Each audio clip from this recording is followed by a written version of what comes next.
What is happening, and welcome to another four-wheel drive talk episode. And friends, well, you know what, I was gonna say things are beginning to cool down, but you know, they were cooling down a week ago, and this week we are back up.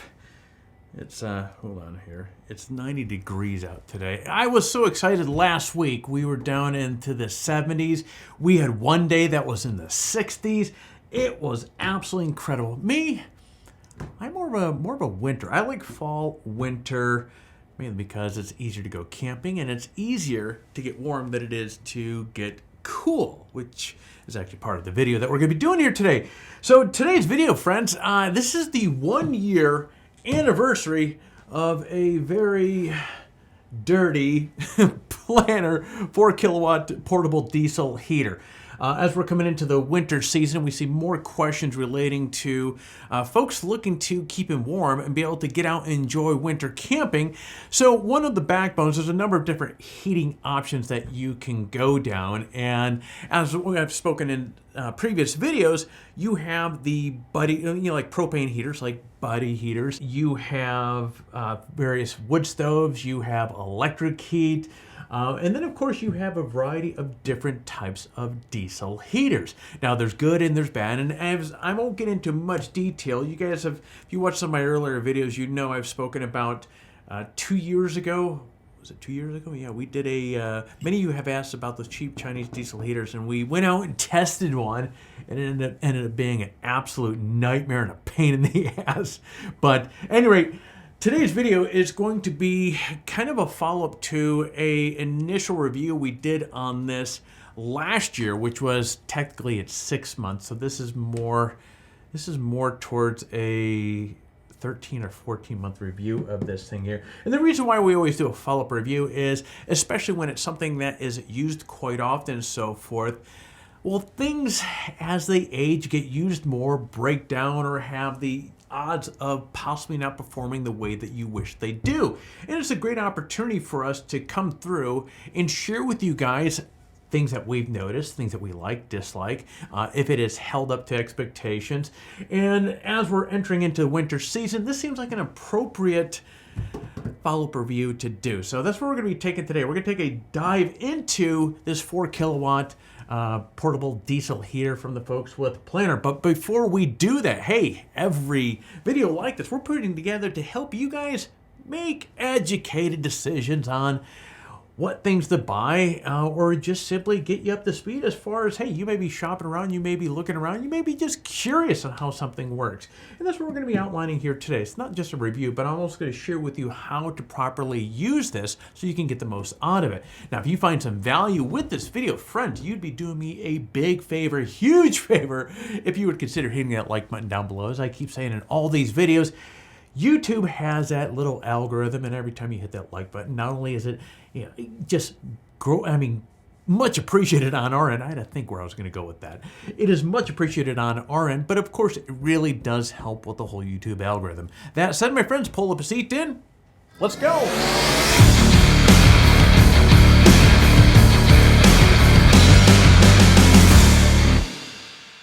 All right, friends, before we get diving into this here, as I was planning on doing my 1 year kind of, well, I'm going to position it as a 1 year, but I think it's like a 13, 14 month review. I was really curious about how these things are made. So last week I flew from Orange County, California up to Vancouver, Canada, and I was able to meet up with the folks that make these things. And it was pretty cool to see how these guys manufacture these things up in Canada. And at the same time, which I'll talk about here in a moment, I saw the 2 kilowatt version, because some of you have voiced opinions in terms of, well, you love the idea of this, having a portable diesel heater, but the actual physical size of this unit was a little too big for what you had available in terms of space. While I was up there, because I've known that they had a 2 kilowatt portable diesel heater. It's using the same platform. That I have a 2 kilowatt that's in the nose of my turtleback trailer. But I didn't know that there was actually a reduction in physical size that the 2 kilowatt has over the 4. And I'm going to get more in details of that here in a moment. But one of the questions that I wanted to address here, because we see a lot of you folks asking various questions on applications, and I want to share with you how I've used this over the course of the last 13 months, 14 months rather. So the most obvious is, as many of you know, I have a Turtleback Expedition trailer. Now, while I have a 2 kilowatt Planar diesel heater that's mounted in the nose of this thing, like if I'm using my annex room, because typically what I will use is the 2 kilowatt for the rooftop tent.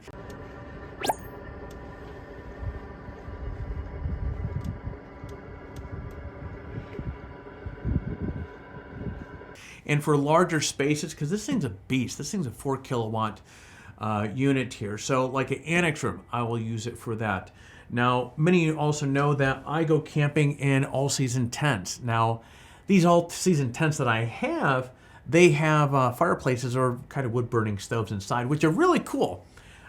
Yeah, and I have about 3 years of experience with these particular wood-burning stoves, and they're fantastic. They kick off a massive amount of heat, but they're such a pain in the ass to keep going. And that could be my inexperience with these things, but if you don't wake up multiple times during the night and fill that thing full of wood, well, chances are you're going to wake up freezing your ass off because it's going to go out. And so when I go out, even with these all-season tents, I prefer to use this because this thing has a thermostat in it. You fill the tank full of diesel, which is going to be good for pretty much an entire weekend of use, and you turn it on and you don't have to fuss about it. You get a whole full night's sleep. You wake up to a nice warm toasty tent and call it a day, or get your day going. I also use this in my garage. Right below me here is my garage. I have a 2-car garage. It's not heated, so during the winter months it can get chilly in there, and if I'm out there tooling around on my truck or my trailer, or just tooling around period, it gets cold. And what I will do is, in the back door of my garage, because right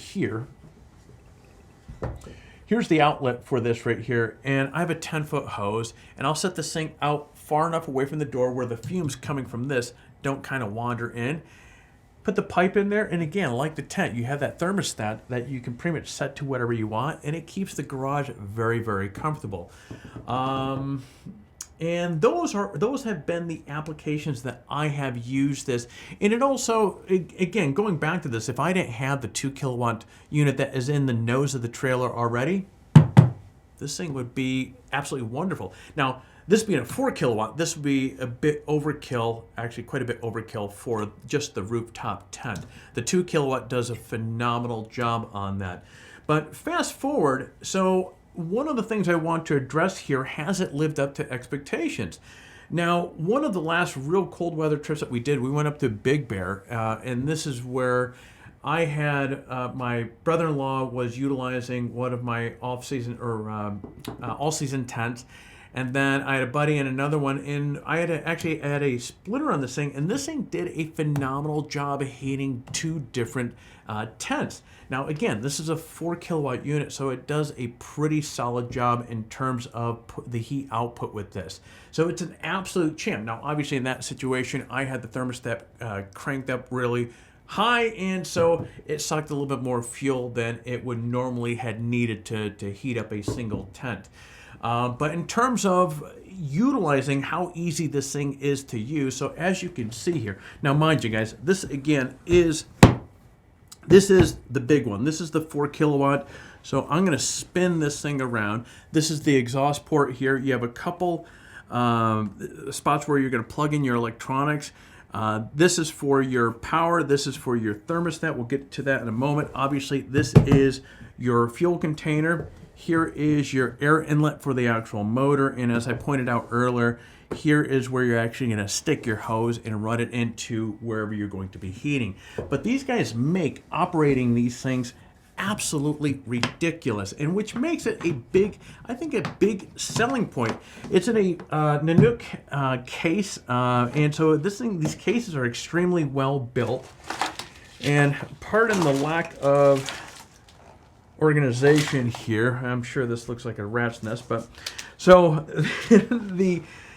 you have all the wires that you need inside of here, and this is, so you have the smaller unit right here.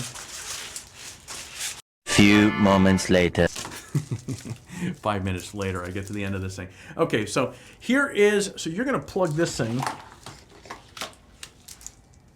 Actually, before I get into the operations, I'm just going to point things out here of how neatly organized this is. So you have the fuel pump down here. You have, this is your air inlet that's sucking in the air for the actual motor itself and the combustional side of it. And here is wrapped in kind of a heat wrap insulation is your exhaust pipe heading out. So it's actually quite a simple device. Now, once you get to location, now a couple things to point out here. These things will run on either kerosene or diesel. Now, one thing that you want to know, if you are going to run it on kerosene, make sure it is a high-grade kerosene. Don't use, there are some kerosene alternatives out there. I'm talking from experience, it will not, well, for whatever reason, the 2 kilowatt will run the kerosene alternatives. The 4 kilowatt does not like it. So you're better off just running either a good diesel or an actual K1 kerosene itself. And of course, the container here, which if I'm going out for a weekend, this thing's gonna be more than plenty. But when you get to location, this is how simple it is. You're gonna take your thermostat cord. I don't know the length of that there, but I'm guessing it's probably about a good 20 feet. You can hear that clips into place.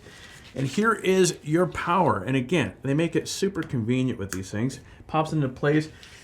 And then you're gonna go and have this connected to a 12 volt source.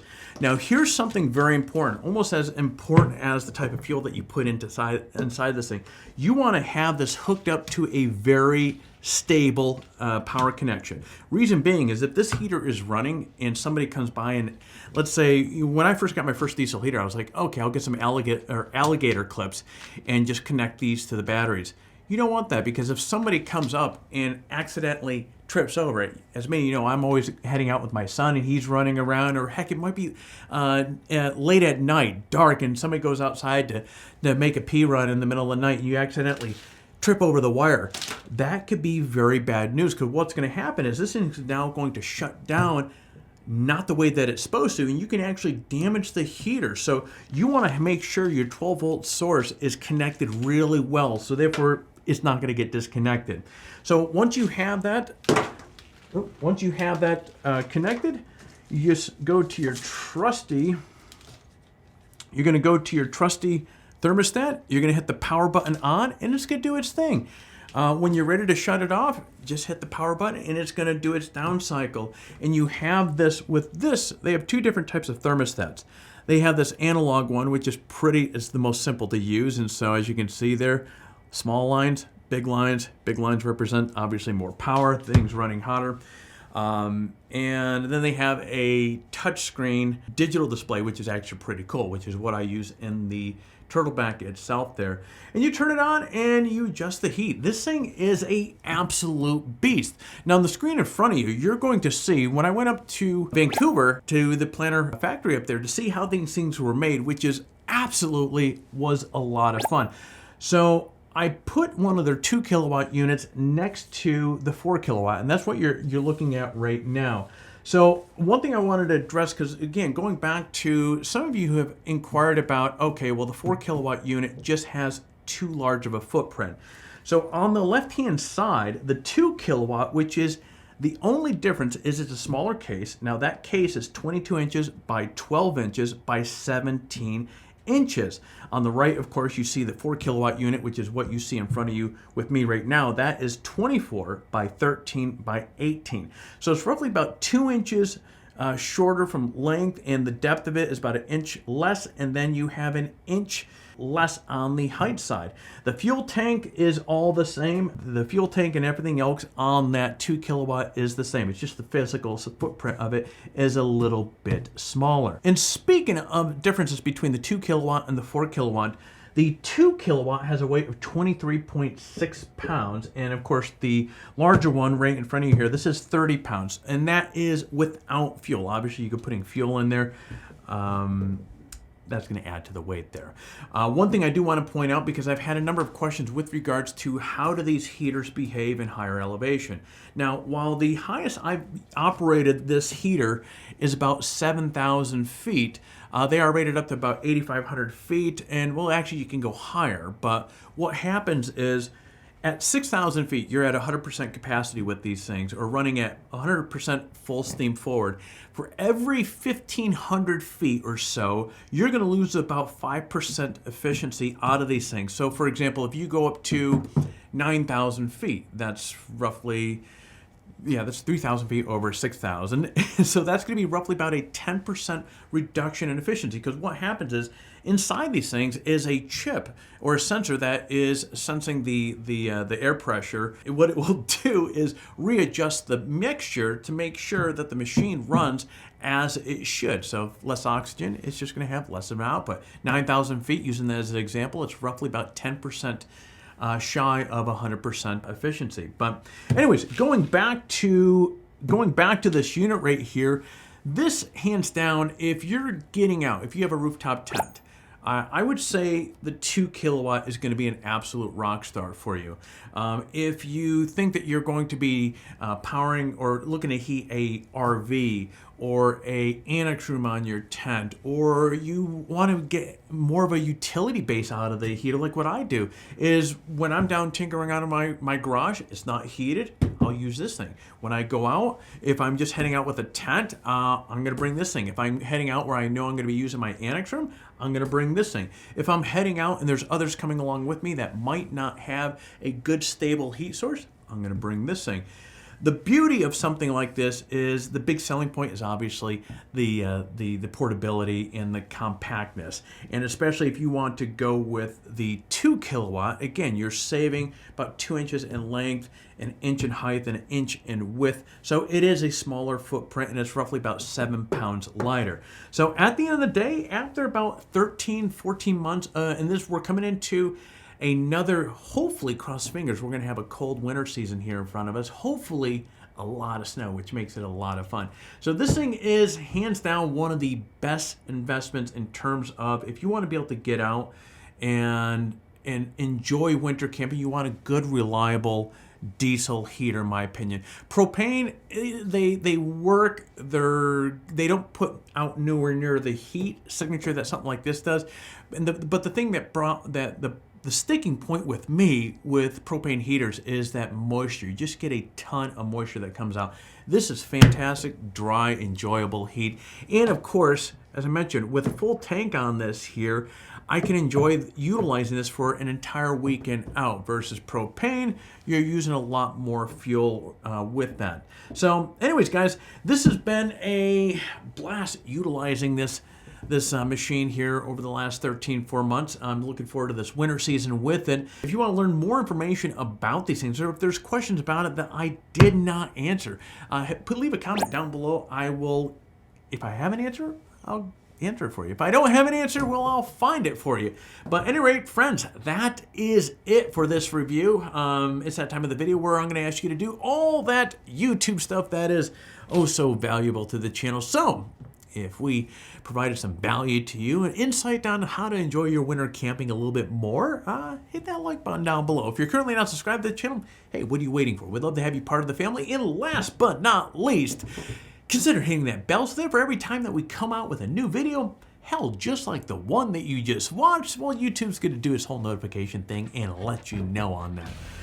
Friends, well, that I'd love to say that is it, but I have one other video I'm going to be shooting here for today for a photography talk on a pretty cool camera bag. But regardless, I'm going to be shutting off the cameras here, so you guys get out there, stay healthy, and find your adventure.